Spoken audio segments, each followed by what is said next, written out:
Okay. Hello. Good afternoon, LinkedIn. So excited you're here. Welcome, welcome, welcome. We are beyond jazzed to be hosting an incredible conversation today, and we're testing out some new tech. So you may be seeing this on Ami or Pete's LinkedIn as well. Yay. Welcome, friends. We are talking today about a conversation near and dear to my heart because community, connection, well-being in the social impact sector is all that the nonprofit Hive is about, all we've been dreaming about. And we're really excited to unpack it with three incredible community ecosystem movement builders that I have had the pleasure of connecting with over the past couple of years. And I'm Tasha. I'm the founder and co-director here at the nonprofit Hive. And so whether you're joining us live, you're catching the replay, just thanks for being here. I think this is an important topic for the sector as a whole, and just excited to have the opportunity to talk about this with you. Please feel free to jump in the chat. Tell us where you're joining from. Why is this conversation important to you? No pressure to be polished. This is just reflections and reactions in real time with three incredible people. Going to just give a quick shout out to our sponsor today, who is DonorBox, and they've been helping us host some incredible events all over both Canada and the US. One that's actually happening at the Idealist office in a couple of weeks. So yay, super exciting. And we're going to be dropping a cool guide at some point in the conversation, so watch out for this link. But our focus today is just really talking about building ecosystems. So I'm going to start by inviting these three incredible ecosystem builders to introduce themselves. And I'm going to start off. Pete, can you kick us off? Tell us a little bit about yourself and Genwell. Well, Tasha, I'm grateful for the opportunity to be here, and thank you to the nonprofit Hive, not-for-profit Hive, for what you do in bringing this together. I will tell you the most exciting thing is that I just checked, and we are live streaming on the Genwell LinkedIn as well. I can't believe it actually worked. That's awesome. Yeah. So my name is Pete Bombacian. I'm the founder and CEO of Genwell, which is Canada's Human Connection Movement. We've been around for 10 years as a registered not-for-profit and now a charity, working to build a more connected Canada, one face-to-face conversation at a time. We deliver workshops across society in workplaces, classrooms, communities, municipalities, seniors' residences, and we run 6 national campaigns working to educate, empower, and catalyze Canadians about the importance of our social health as it relates to our individual and societal well-being. That's awesome. Very, very cool. I'm newer to Genwell in terms of knowing about them, but just love the work you're doing and very, very excited to continue building with your team. Osaya Leal, please tell us all about yourself and the Aspire Coronation Trust Foundation. Hi, everyone. My name is Osai Alile. I am based in Lagos, Nigeria, and I run the Aspire Coronation Trust Foundation. It's an organization that addresses development challenges and associated needs across the African continent through funding, capacity strengthening, and strategic deliverance. So we've been doing this work now for the past 8 years, working in enterprise, in health, environment, and leadership. And we have working with over 1,200 African communities. So we're excited to be here today. Thank you. That's amazing. I love it so much and really enjoyed meeting you through the nonprofit Hive. Just a moment of connection. So that's fantastic. And Ami, please introduce yourself and tell us about idealist.org. Hello. So my name is Ami. I'm based in New York. Tasha, thanks so much for having me. Idealist is about to celebrate its 30th birthday, which I cannot believe, this summer. Some of our staff is younger than the site, which is very, very strange. So we've been around since the mid-90s, connecting nonprofits all over the world with people who want to work with them or volunteer with them. So about 200,000 nonprofits on the one side and about 100,000 people every day that want to come in and find a place to work or volunteer or other ways to sort of find meaning and impact. And that's what we do. That's what I do. That's amazing. Mostly. Yeah. I was going to say Idealist is everywhere, and got to shout out Idealist Days. That really kicked off something incredible for our team, just a moment to bring together people more naturally. When we weren't doing group activities at the nonprofit Hive, we've very much been focused on one-to-one. So thank you for kind of bringing that to our attention and giving us a new opportunity to connect deeper. Great excuse. I think all of you create these amazing ecosystems for caring and connections. So very, very excited. So just quick for those listening in, if you have a question, drop it in the chat. We're probably going to bring them in real time. I think it always ends up feeling more natural when we do that. So please join in that way. And, if you have something that lands, let us know.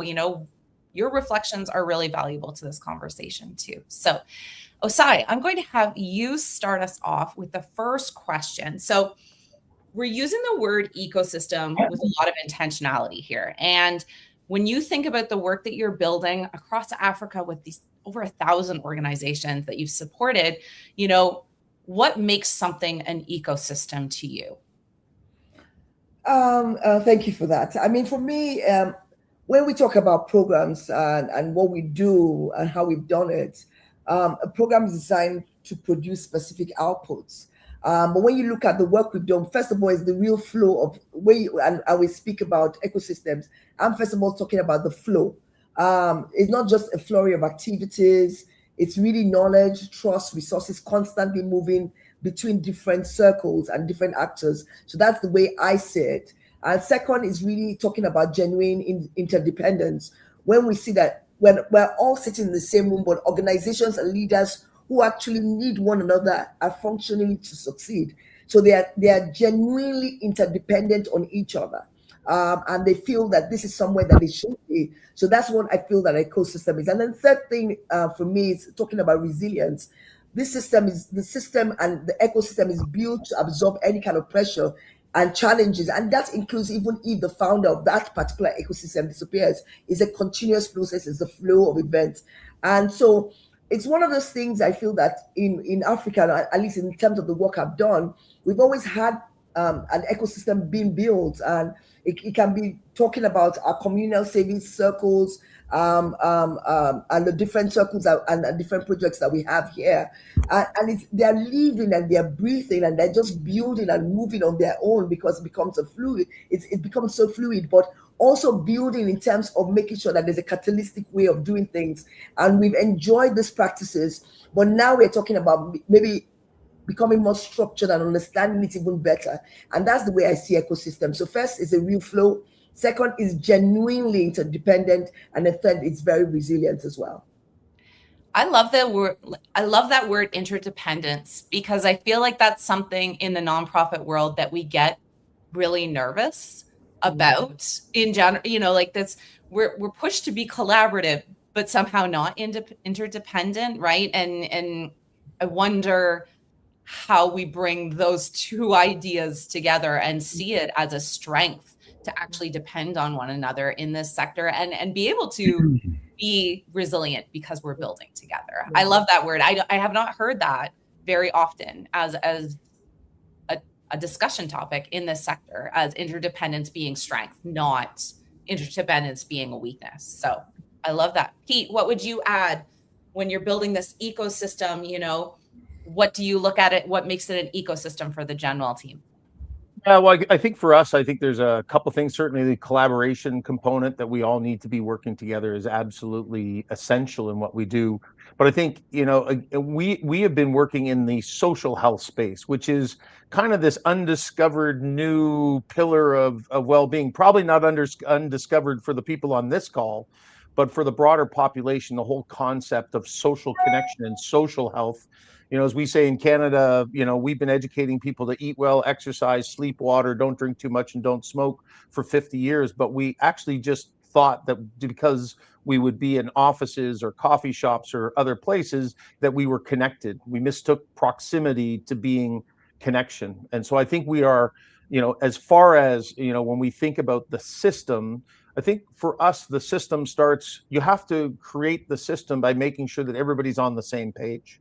And we have a society, from young people to the prime minister to the people even making decisions on policy and programs, that don't understand that social connection and social health is a key driver of well-being for individuals and for society. So for me, from a system standpoint, it's first and foremost recognizing that most of us don't actually have this information And if we want to create and adjust the system to address more upstream solutions, that we need to think across the lifespan. So how are we helping young people through to the aging population about this information? And then throughout the course of, I guess the wellness spectrum is how I'll phrase it, which is recognizing our system in Canada, and it may be different in other parts of the world, we're really good. The entire system was structured to wait till people were sick or in crisis and then to help them. So it's really a sick care system. It's not a healthcare system. And so for me, I think when we talk about a system, it has to start way upstream and making sure that people understand social connection and social health. And then we all need to be linking through that, wellness spectrum to make sure that, hey, if you're just trying to find out about well-being, hey, we want to help you here before you get to the crisis of early intervention or maybe even downstream. But I will say that I think right now we have disconnections not only between not-for-profits, but also between the concept of healthcare being really crisis management. We're trying social prescribing, I think, is an upstream, early intervention. But more importantly, we have 41 million Canadians who need to understand the importance of social connection and social health. We all need to be doing our, work to support all aspects of that journey, but we need to be in it together because we should all be pushing from the emergency room through every step up. We should all be pushing upstream because the system needs to be working collaboratively as well as across lifespan and all the other ways across the different lenses through which we might support people on their journey as well. Fantastic. I love it so much. And your proximity being mistaken for connection comment has clearly resonated in the comments. And one of our actually Hive members early days met Megan Whitney, and she noted to me an article about 7 types of rest, one of them being social rest, and that we don't even look at that as a form of rest, of being in social connection with others. And, so beautiful. Thanks, Pete. Just love, obviously, as a Canadian, it's fantastic. I know we need to talk about these things more. And Ami, 30 years building something incredible that many recognize across the sector with Idealist. What is it? What does ecosystem mean to you, and what are you building? I think 2 things. One is, to me, ecosystem means complexity versus simplicity. So basically, which I think is fairly obvious. I mean, ecosystem means, many trees and plants and flowers, not just, one kind of a Christmas tree farm is not really an ecosystem, just the same thing. Nothing against Christmas trees, but that's, you're looking at diversity, variety, complexity. And then I think really important is you're looking for the ecosystem that you sort of seed or launch to surprise you. I think and this is counterintuitive. So I think that most situations when you're planning a program, an initiative, a plan, a conference, right? One of the things you're trying to avoid is surprises, right? We're going to have a conference on this date at this time with these speakers and these attendees and these guests, and no surprises, please, right? I mean, this is sort of like it's almost unsaid, but in some ways actually said. We don't want any surprises, right? Today you plan for the 4 of us to be here. You don't want suddenly a 5th guest showing up in the middle, right? That would not be good. But in an ecosystem, you might want a 5th guest to show up, and you might not want in advance to know who they are. Basically, we're talking about this thing, and people. So there's something about an ecosystem to me where you have to sort of let go. You have to say, here are basically some basic rules in the way this game is played. The game can be defined in what you want. The web, right? The web was launched that way. Anyone could come and create a website. And the founder of the web says, I believe that a better world is a world with the web than without it. But there may be websites I won't like very much. And that's the price you pay for the ecosystem. An ecosystem means, under this ecosystem, anyone can create a website. And some of those may disappoint me or alarm me as the creator of the web. And that's okay. So in our case, we started with Idealist as a website that connects nonprofits and people that want to work with them, volunteer with them. Now, in the last few months, we're adding this new component of what you mentioned earlier, Tasha, Idealist Days. This idea that once a month, on 5/5/6/6/7/7/8/8, the date of the month that works all over the world. Everyone knows what you mean when you say meet me on 8/8. It works everywhere. That on that day, we ask ourselves what might happen if anyone everywhere did at least one good thing for the world that we live in. And when you put that invitation out there, you're essentially opening yourself up to surprises. I mean, all kinds of things may happen. mostly good, but people will surprise you. So today I logged into LinkedIn this morning, and someone I didn't know had a photo on her post on her LinkedIn feed about a keychain, with a keychain and sort of a letter keychain, and it said, Idealist Days, and she had the story, oh, my dad made this for me, and I had no idea who she was, who her dad is, but it starts getting out there, right? And maybe I don't like the font, maybe I don't, whatever, it's not up to me anymore. You start building this ecosystem where it goes beyond your control, hopefully in good ways, and all kinds of cool things start happening and piling up, and that makes it, I think, very different from a program, an initiative, a project, etc. I think you've hit on something that anybody who follows me on LinkedIn, and I apologize, I'm obnoxious about community in general, just because I think it's so important, but community is both inconvenient and messy to be in. And that's why I think a lot of people do struggle. They want the positives, right? Like you're talking about, Ami, we want to create an incredible program initiative, we want it to do X. But when we bring people from a bunch of different backgrounds together, lived experiences, all that, the beauty is in all the things that other people will bring to something in community. It's also messy. It is not clean. It is not going to be done the way you want. And I think, we could get into a whole side conversation here about AI, which we won't today, but maybe we'll have to regroup for that later. That's kind of one of the challenges. AI is trying to clean things up, make more sense, but actually a lot of ecosystems just naturally have to be able to move with the people who put the inputs in, and it's not going to be exactly what you maybe want it to be. And I think this is actually a perfect, and love the cool, you've got a shout out here about someone finding their job on Idealist, Ami. So wonderful. Many people know Idealist from that. And we're going to jump right back in, Ami, to you with the next question, because I think that this is a kind of a cool connecting spot. But a lot of organizations are great at gathering people, but the sustaining of that connection, finding those spots. So for yourself, you have Idealist Days, maybe you have some other cool initiatives in the past or moments of ecosystem building you can speak to. But what have you learned about what it takes to kind of continue sustaining connections? I think the answer, which we're trying to create, I think all of us, is both simple and complicated. I don't think you can sustain it. I don't think we can sustain it. I think only the participants can sustain it if they like it, right? So if you, there's something about human motivation.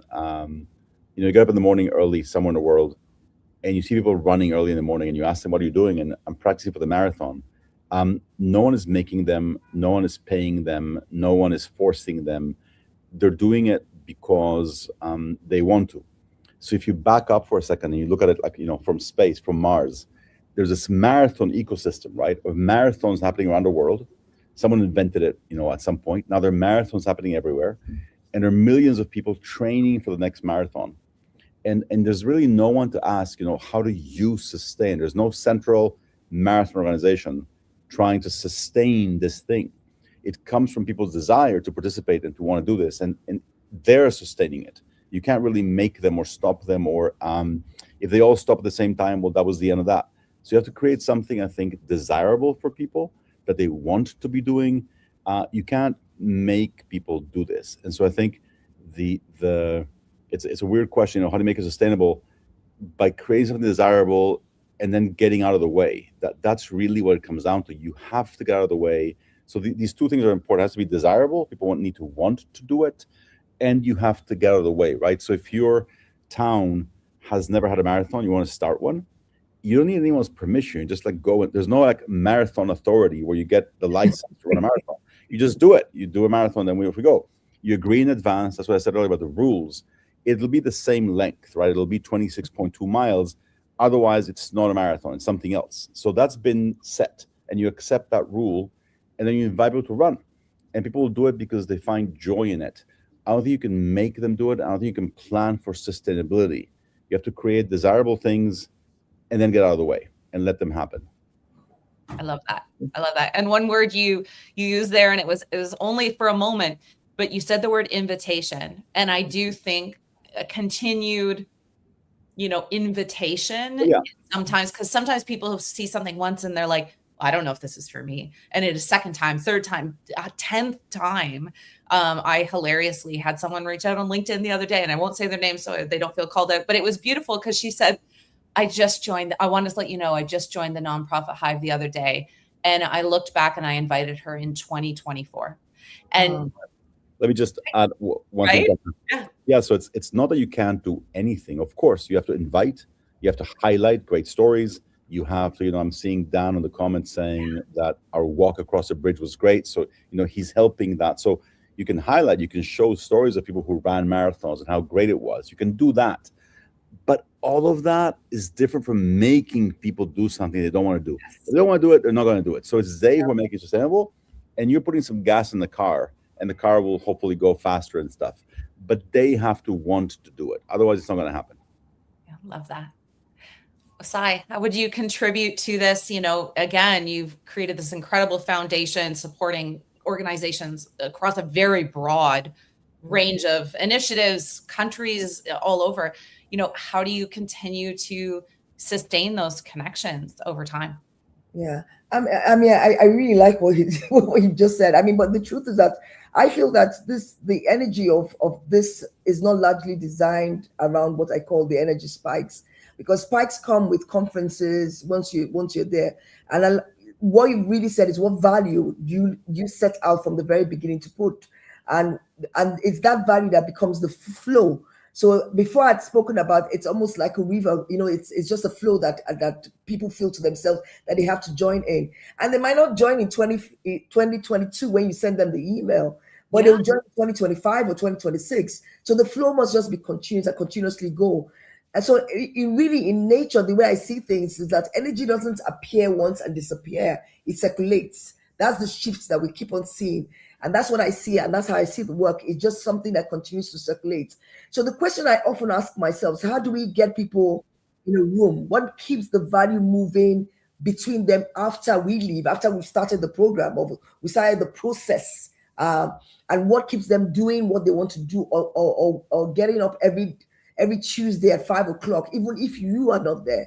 And the thing what I feel is just you put the guide in place, almost like putting the foundation in place, and let them do what they need to do. But make sure that foundation is in place first. So it's not a conversation like it's nice to have. It's just something that is necessary, first of all. So with continuity, you don't have a community, but you have events. So we have to continuously work on what we have, the values we are bringing. And that's when a community is built. And that building, I have communities I started 10 years ago. I'm not even involved in them anymore. They're doing their own. So energy will continue to circulate. And once it circulates, you find out that you can walk away from it and you leave it to be what it needs to be for the next set of people that are coming. I love that. And both of you have said something I think really important that I personally struggle with. And I know we're still new by comparison to either of the work Osai and Ami you have done so far to date. But it is really hard sometimes when you start something to take a step back and let it start to find its own legs, right? Because I think when you are the founder, a lot of it drives on your enthusiasm in those early days. But to continue the connection as it grows, it can't just be you, right? You are releasing it, I think, to some degree back to the ecosystem to make it into something cool. So love that. Pete, what would you add in here? I know that there's particular days and events and months. I love what Genwell is building. Yeah, thank you, Tasha. I think what I'll say now is a real compliment to what our other guests have shared there, which is, again, if we're trying to create sustainability here, I think the most important thing is I feel, and I'm not sure if everybody agrees, but this is the perspective that I've felt in Canada. We have the same people who are the ones who tend to show up at everything. I call them Chatty Cathy and Talkative Tom. They're the people that when we say, come on and help us build community and connection in our world, they show up. Unfortunately, because we've never educated people about the importance of social connection and social health, I believe many people discount the opportunity not only to send out the invite, but also to receive the invite, recognizing that when I show up to Ami's or Osaya's events, that I'm actually not just making myself happier, that I'm actually helping build the communities that help us all thrive. And so I think we need to, while we are all execute, we don't actually run events, funny enough, at Gen Well, because what we're trying to do is educate the 41 million Canadians, and I'd say more broadly outside of Canada, just how important the work that everybody here is doing, so that people start to see how important it is for us to show up at places that are being offered to us all the time. And even, Ami, when you were mentioning Robert Putnam's book, which I think was the book that kind of launched this conversation in the mid 90s, he just wrote a new book called The Upswing. And he talks about how we were so disconnected in the early, more disconnected than today, in the early 1900s. And I think Ami's point is really important, which is it is going to take every individual. It's the one person who says, I'll send the invite. Or she said she's got her 3 people and they're going to send out an invite. If every one of the people who have and I'll use the word confidence, and what we do with Gen Well, once you've got the information, once you've got some tools and you got the occasion, that gives you the confidence and the permission to send out that invite and say, well, I can do this. But we know that that's not going to be everyone right off the bat. So we need to empower people with the knowledge and the tools and the occasions that make it easier for us to actually be part of the solution. But as long as we don't, in Canada, we told people not to talk to strangers for 50 years. We called social connection a soft skill. We talked about it as a nice to have. But I think now, with the World Health Organization and so much work going on around the world about the need for us to come together as a society and as a humanity, because if we can't talk to a stranger, how do we deal with bigger problems? The reality is, once we empower people to say these connections are critical, not just to our survival, but to our thriving as human beings, that we have to get to that point where more people go, oh, I see what these people are doing. And it's not because they're trying to sell me something. They're not trying to, sell me something down the road. There's no story behind this. We're just trying to help. We're trying to help people thrive as human beings. And I think sometimes people question, like, what's in it? Why are you trying to get me to do this? We're just trying to help. We're just trying to help you feel happier, healthier, live longer, all those things that come when we feel part of a community. I love that. And I have a couple people throwing in Robert Putnam, mild obsession. And I've read through and, shout out to there's the Othering and Belonging Institute, has some really great information as well, but Join or Die, great film if people haven't seen it. Tim Parsons, thanks for throwing links into the comments there to some of Robert's books. Just amazing. He recently on Trevor Noah, in the last year, podcast, really great episode there. If you don't know Robert Putnam, definitely check out his stuff. I think all of this is fantastic. And I love, that movement building. And I love that all of you are, I look at a lot of community building, and what I think some of us are missing is that you can build the container structure. I know that's some of what Ami has said too about, like, putting some rules-ish in place. But sometimes that's like the container, right? Like you put a little bit of a container, but what happens inside it and where your people take it. I love that all 3 of you are really focusing on that piece, because I don't think often we're all like looking at ecosystem building that way, that actually we're not going to be the conductor the whole time of what's being built. I love that. Pete, we're going to jump into your question here. I have you next talking about, this is perfect for you in so many ways, because some of what we've been talking about is this isolation piece, particularly in a nonprofit context. I know Gen Well is a nonprofit itself, but you're serving a much bigger sector above and beyond nonprofits. But, when you're seeing isolation show up, what are you building actively to kind of counterbalance that isolation piece? Yeah, it's a great question. And my response may be a little, maybe not what you're expecting. But I'll say this, which is at Gen Well, we're not a loneliness campaign, we're a human connection movement. And we did that consciously. And the reason is, I can look at the 4 of us right now. And in Canada, for example, the research tells us that 52% of Canadians say they feel lonely on a weekly basis. So I'm going to ask you, Tasha, which 2 of us is it? I'm not sure we're a good example group, but yes. Yeah, but you Yeah. get my point, which Yeah. is, I think for far too long, and I think we've done a disservice to this entire conversation in the media, we called it the loneliness crisis. Loneliness is not a crisis. Loneliness is a natural human emotion that we will all feel when we feel disconnected from other people, just like being thirsty or hungry.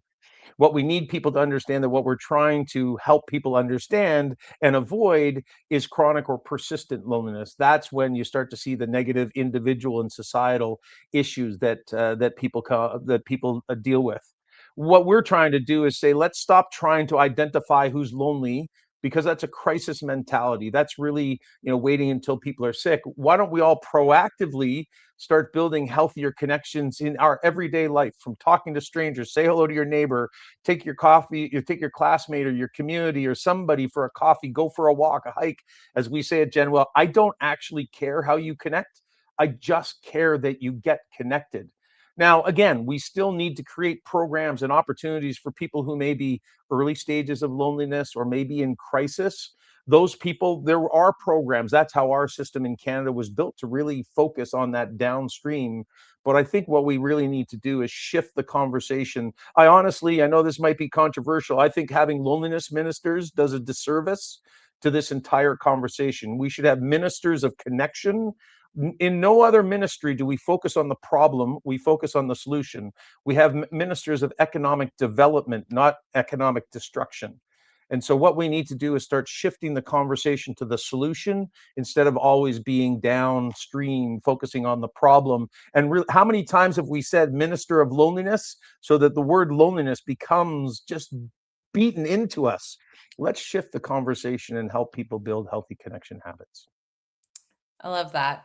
I think it's so important. And, so much of the nonprofit Hive existing initially came from this idea that I was meeting all these wonderful humans doing the most incredible work all over the world, who felt like no one understood them, and that they didn't have the support that they needed. And, I'm going to talk next over Ami. I'd love for you to jump in here, because you're serving a very international audience. If anything, Idealist starting, the Idealist days is only increasing your global reach. When isolation is showing up, how are you trying to counter it through Idealist, but also, in the ecosystem at large? Yeah, so there's a couple of things to say. One, I'll say two very different things. The first one is that this issue of social isolation, loneliness, etc., aloneness, it is actually deeply, I want to say, geographic, cultural. I don't know how to say this. There are cultures, and again, you mentioned Canada, where, because you mentioned it, that obviously it's an issue for, as you said, 50% of the people at least. There are countries where, honestly, people don't know what we're talking about. That basically the idea of not only being lonely, but being alone, it just sounds weird. It's often very basic things like, you never, in many, many countries that are different from ours, you never, for example, live alone. You grow up with your parents, and you're with your parents until you marry. And then you are with your, family. You never live alone. And the idea of living alone just sounds weird and sad to many people. And so going from there, and then very sort of hyper social situations with people who sort of live in the town where they grew up and everyone is around them, and just even finding time to be alone can be difficult. So the whole thing is, and I think it's important not generalize these conversations in a global audience, because literally we've seen people open their eyes like, what do you mean, an isolation epidemic? I'm trying to be alone sometimes, and I can never be alone. So that's just to not generalize on that piece. Second piece I'll say is how there's a story that I've shared a couple of times that stuck in my mind as an example of how human connection can literally be life-saving. I know this sounds, it may sound bad. I think it's a good thing. I think it's really, really important. There was a piece in the New Yorker a few years ago that had to do with suicide and suicide notes. It was about this man who studies suicide notes, and spoke about how in the US, the Golden Gate Bridge in San Francisco is one of the places that is, one of the favorite places to basically people to end their life. They jump from the bridge. And so there was this note that was found in a man's house who had died on the bridge. And what the note said in the man's house was, I'm leaving my house now to go to the bridge. It is a 45-minute walk. if between now and then someone smiles at me, I will not jump. And he jumped. And so this idea that basically something as simple as smiling at someone, you could be saving someone's life unbeknownst to you. And so it doesn't mean that you have to go like this all day in the street, but that the human connection, that basic human connection, can be so critical. And just giving someone a compliment, praising someone at work or anywhere else, doing it in public, making someone feel good. Don't hold back. If you feel like smiling, if you feel like saying something good to someone, say it. Don't hold back on that. It might make a far bigger difference than you think. I mean, that story is devastating. Yep. And also it's so simple, right? In many ways. And I do think, on a slight rewind into just what our work in the nonprofit Hive has been, I can't tell you how many lovely messages we get and testimonials from people just saying, I feel like someone got me today, right? And like, it's so small. We'll have people be like, I wish, it was Thursday all the time because that's when our chats happen. And, for some people, it really does become a lifeline, talking, just having a conversation with somebody else. And it can be very small. I think there's a lot of opportunities for all of us to be cheerleaders for each other, right? Like, it doesn't have to be enormous. Like, hey, how's your day going? Quick message. You're doing great. It's surprising how little in the research it shows up that pizza parties, and I know pizza parties get absolutely slammed in Karen culture conversations in nonprofit, but it's true. Like, is that the needle that's going to shift whether someone feels connected to other humans? Maybe if they have a great conversation at the pizza party, but the pizza is probably not going to be the moment, right? The thing that makes all the difference. And I love these examples, even though they're kind of challenging and hard to hear. Where are you seeing isolation show up, Asai? And I know you're serving quite a large African population. Maybe you can speak to some of Ami's cultural context that he provided as well. I mean, when Ami spoke, I just started smiling to myself because I was thinking it wasn't only till very recent, besides hearing issues on isolation and stuff like that, because he's right. We've always lived with family. And I mean, in my household, we're 8 children. And I mean, we've lived there till we all had to go off to college. And we've had families, over another 100 people living with us and marrying from our homes as well. So, those things do. And in recent years, though, I mean, and I'm talking about in the last 10, maybe 5 to 10 years, you've hearing people talking about isolation, even in terms of businesses, feeling all alone, doing things by themselves. I think it's a recent occurrence. And what has happened is that I think a lot of people are still working and doing things in silos, not realizing that there's other opportunities out there where they can relate with other people and find opportunities that they can also bring value and non-isolation to other people as well. So a lot of times we think about ourselves when realizing that we can also be better for other people as well. So it's a two-way thing. And also I speak to my organizations about that because I know sometimes it can be very overwhelming when you're doing this work in the communities and you're continuously doing it. And you might not be seeing any help coming, or you don't feel as if the communities that even value what you're doing. So it's something I speak about all the time. Don't feel that you're alone. Speak about it, talk about it, get connected with and collaborate with other organizations as well. Find people that you're like-minded with. Don't be by yourself, because sometimes this thing can hit at you. And this is not what we used to see maybe 30, 40 years ago. So we continuously give them platforms where they can feel that we can also have other organizations to speak with. And in doing that, we're building safe relationships. We're helping them to create better spaces where they can speak their mind. Another thing also in the communities that we work with, you find that especially when it's the male folk, they feel that they have to have some form of bravado. So something is going on where they can't speak about it. And so we're telling them you need to be able to speak your mind, talk about different things that are that exist in the communities, and choose when to be vulnerable. And there's nothing wrong with vulnerability. And regardless of what is going on in the system, there's nothing wrong with vulnerability over performance. So sometimes things are not going well, speak it, and let's deal with it and let's move on. And so now we're speaking about those things and we're beginning to find ways to prevent them from getting to those points. But as Ami said, it's not something that we thought was even necessary in the last 5-10 years. Yeah. I think you're naming a really interesting tension point too that I see frequently with nonprofits between what makes us fundable and what builds community are sometimes like over here because there's a vulnerability required to community ecosystem building, that messiness we talked about right at the beginning. That doesn't sound very fundable, right? When we're vulnerable, when we're talking about what did work, what didn't work, failures not being very acceptable in nonprofits, and like that whole piece and cultural context there is well, that's where the communities come to play as well. Yeah. So when you have like-minded in your community, then you can actually become vulnerable, and you let low of your ego and be able to speak about what is going on. So you're not speaking now to the funders, but your own like-minded and peers, so that everybody knows what's going on. And then the truth about it, really, everybody's dealing with the same issues, and we're all dealing with it. So we just have to find better ways to manage it and move forward from it as well. I love that. I'm not sure we're going to get to all these questions, everybody, and the comments are fire. Thank you, everyone. So many great insights and amazing pieces from people than what they're saying here. So I'm trying to see. Okay, I think I'm going to jump to this question just because this is one I really, really wanted to make sure we handled and talked about. So, Ami, we're going to post this to you first. This was one that I know has come up often. It's conversations I've had with all three of you, but, designing for scale, but not always for depth. And, what's something you've had to learn or unlearn over this large career building out Idealist?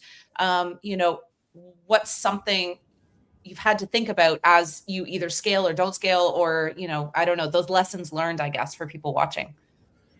Oh my God, where do you even start? Lessons learned. So many mistakes, so many. I think, I don't know, what one lesson I think it's an important one is that, so almost all the big mistakes that we have made here have been prompted by scarcity. Basically, poverty, people talk about this individually and also socially, also as an organization.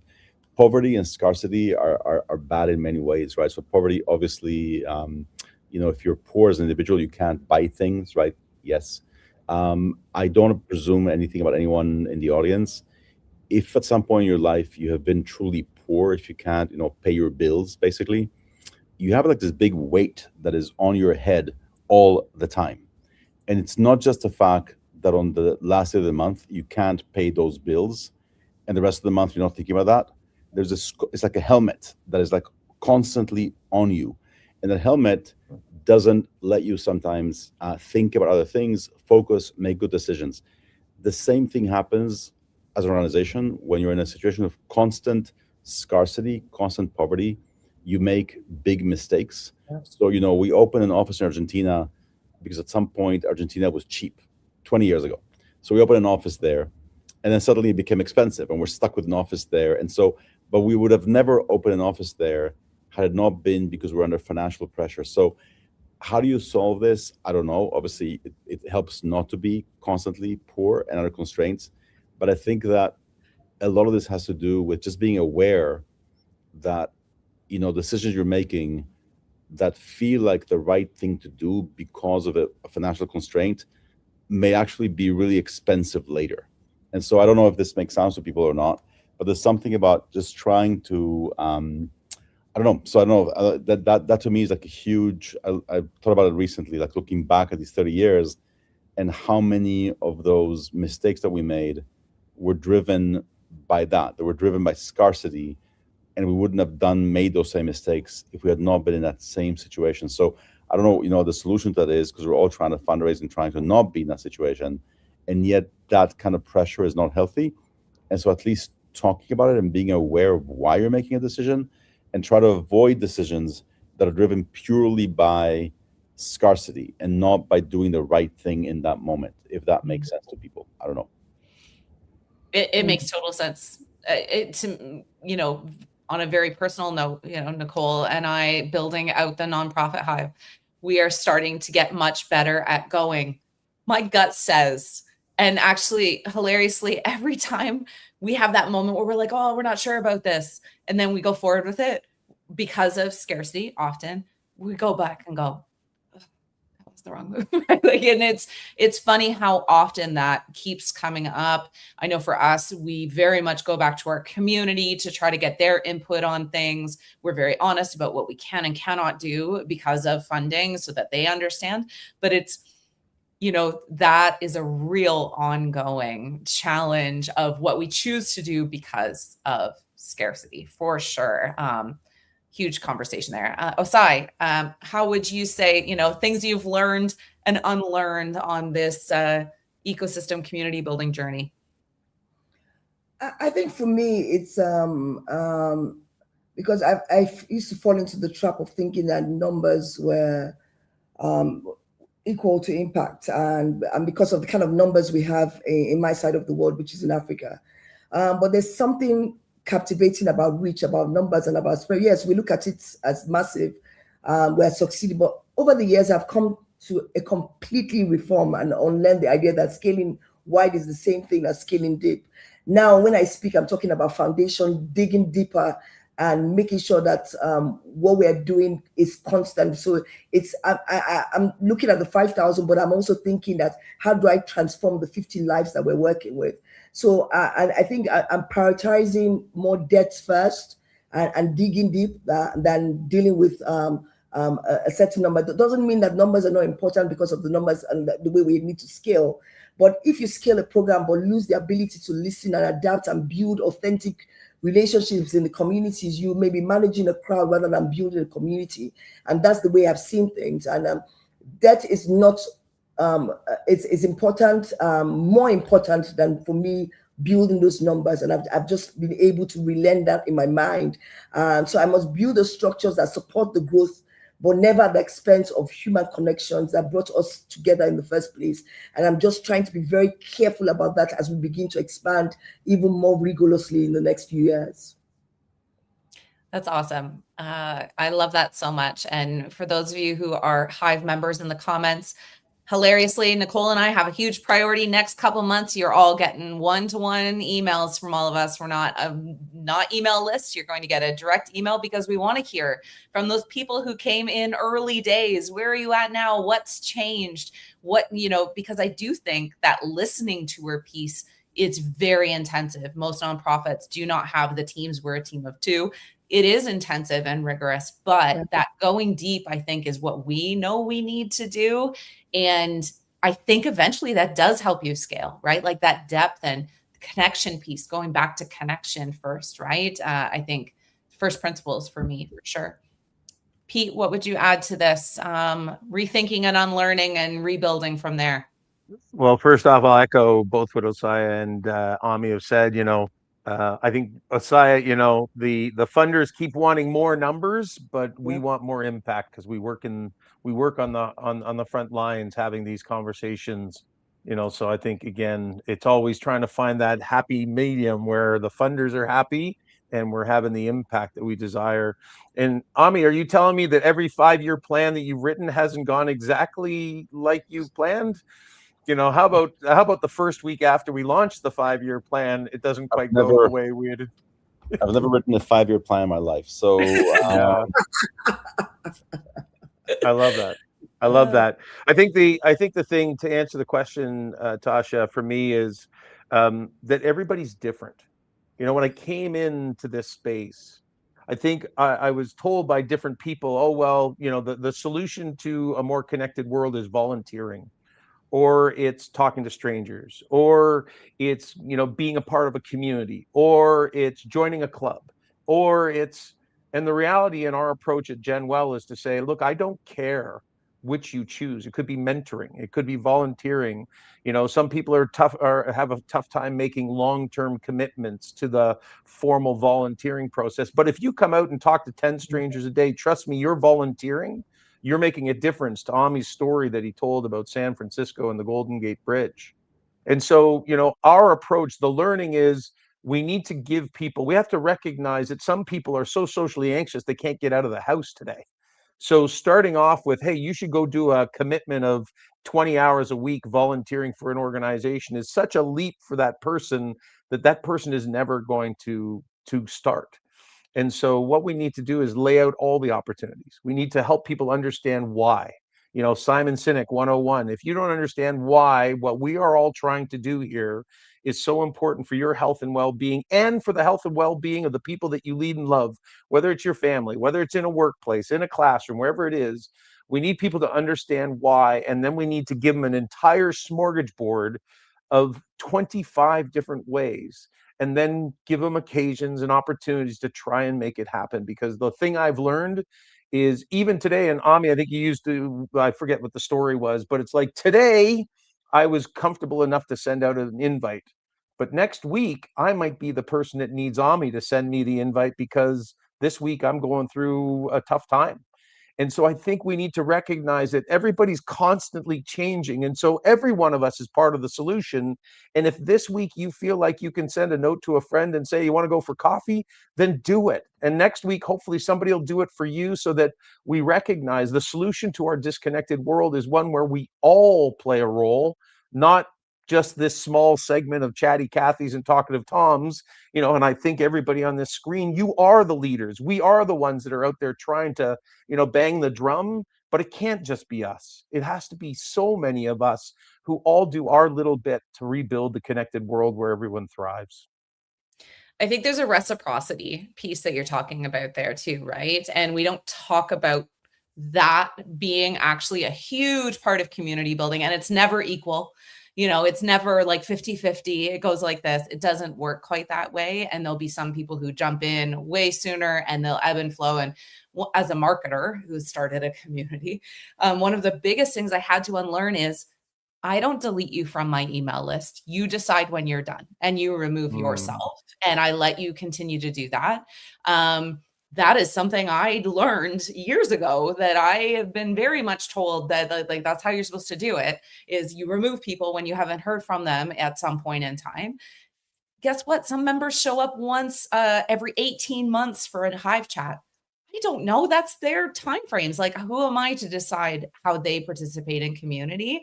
That's not for me. And so I love that smorgasbord, and you can help kind of direct people, choose your own adventure. I love that, right? Like, if you identify this way, like, I do think that that's really valuable, but amazing. Man, this time went way too fast. Comments are blowing up.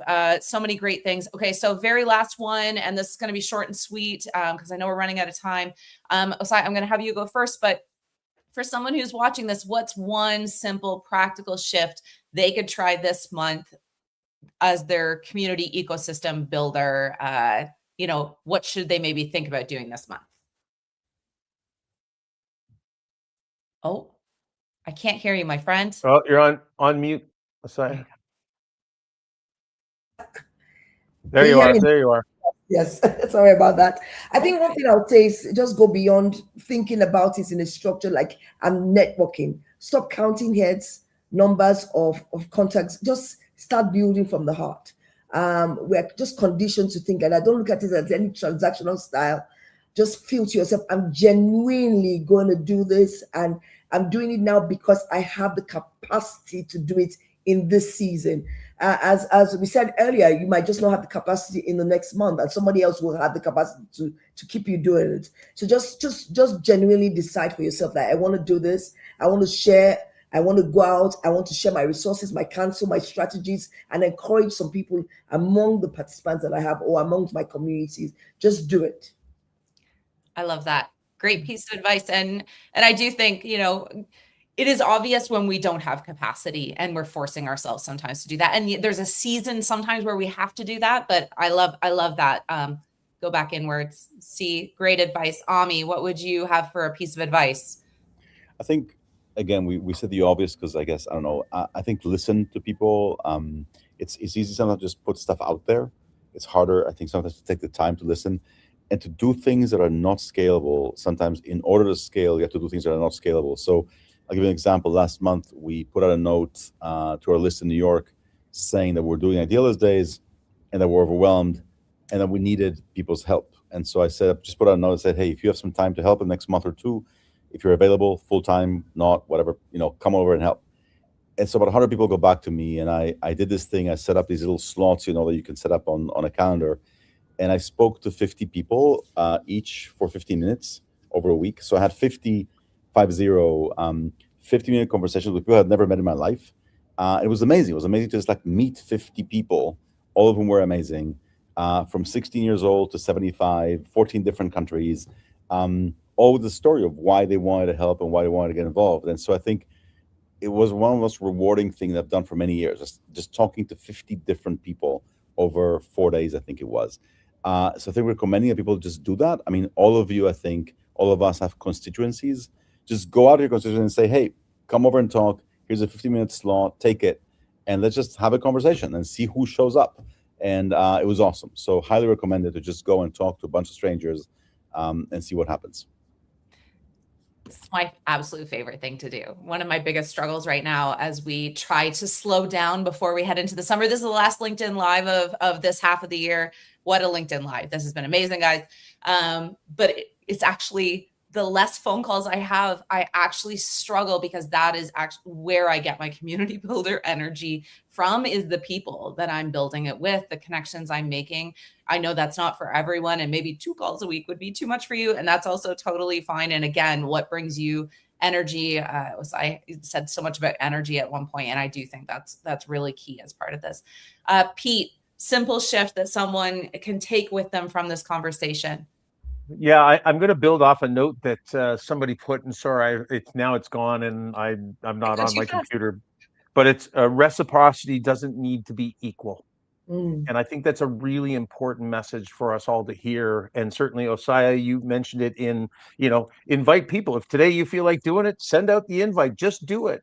And then Ami, you went out to 50 people or 100 people, or you sent it out to 150 responded. Those 50 were ready today. And so whatever people are willing to do, I think, let's accept them for what they are able to give when they're able to give it. But I think the final piece for me is this whole piece, and we launched Talk to a Stranger Week.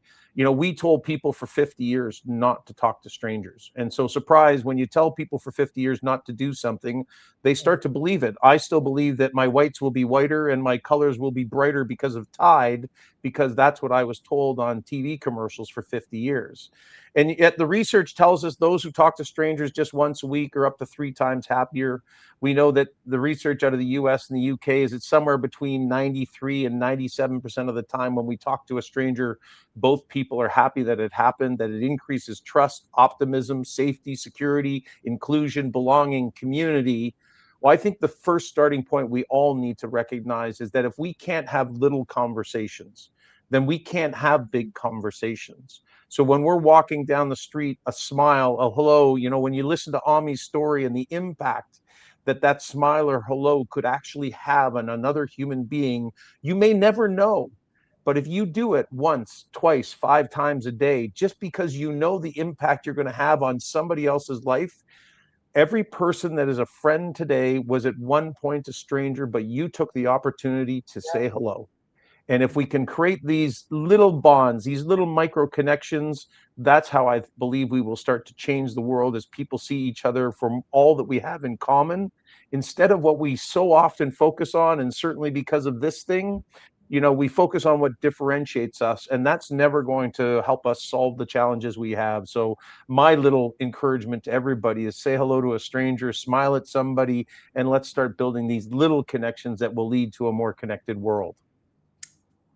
You guys, this has been so awesome. I feel like all gushy, and now I'm going to have to go and try to work after this. I'm not going to get anything done. This is just so great. In the comments, holy everybody, thank you so much for joining us. The 3 of you, like your honesty and your insights and just your lived experience, because this is hard work. I am still very early in my journey. It's tiring, it's exhausting. And, I never try to minimize how much work it is to try to gather people, connect people, build things like this. So I really appreciate it. The audience for all of your thoughts. And for those of us who haven't connected, we're the Nonprofit Hive. We bring people together who are in the nonprofit ecosystem and try to have wonderful, insightful humans like this on to talk, once a month kind of is our goal. But please visit us for upcoming sessions, and Donor Box and the team got some cool links in the comments. And hopefully Pete, Osaya, and Ami will go back and be able to throw in some other cool links afterwards. So make sure to check that. But thank you all so much. Incredible event. And you all were amazing. Thank you. so much. Thank you for what you do, Tasha and Nicole, Thank you, Osaya, Mom. Ami. Great to be here with you. Everyone.